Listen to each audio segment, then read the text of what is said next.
পাকিস্তানে বেড়েছে সংখ্যালঘু কিশোরী নির্যাতনের ঘটনা। দেশটির মানবাধিকার কর্মীরা বলছেন, বিয়ের জন্য জোরপূর্বক এসব কিশোরীদের ধর্মান্তরিত করা হচ্ছে। গেল এক বছরে এমন নির্যাতনের শিকার হয়েছেন প্রায় 1000 সংখ্যালঘু কিশোরী।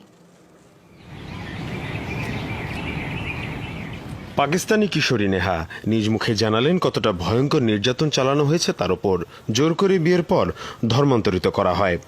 मेरे भाई को भी मुझसे छीन लिया। আমাকে আর আমার ভাইকে ওরা একটা ঘরে বন্দি করে রাখে। তারপর আমার উপর অমানসিক নির্যাতন চালানো হয়। এরপর বলা হয় ওই লোকটার সাথে নাকি আমার বিয়ে। আমি যদি রাজি না হই তাহলে আমার ভাইকে মেরে ফেলার হুমকি দেয়া হয়। फिर मुझे दूसरे दिन कहा। সম্প্রতি বিভিন্ন আন্তর্জাতিক গণমাধ্যমে আলোচিত হয় পাকিস্তানি কিশোরী নির্যাতন এবং জোরপূর্বক বিয়ের বিভিন্ন ঘটনা, যাতে উঠে আসে সংখ্যালঘু কিশোরীদের ধর্ষণের পর কিংবা বিয়ের জন্য ধর্মান্তরিত করা হয়, যাদের বয়স বেশিরভাগেরই 14 বা তারও কম। বেশিরভাগ ক্ষেত্রে কিশোরী অপহরণ কিংবা প্রতারণার প্রমাণ পেয়েছেন মানবাধিকার কর্মীরা। এদের মূল লক্ষ্য হলো কিশোরীদের বিয়ে করা। সেটার আইনি স্বীকৃতি নিতেই ওই কিশোরীদের বিয়ে করতে বাধ্য করা হয়। বিষয়টা অনেকটা নারী পাচারের মতো।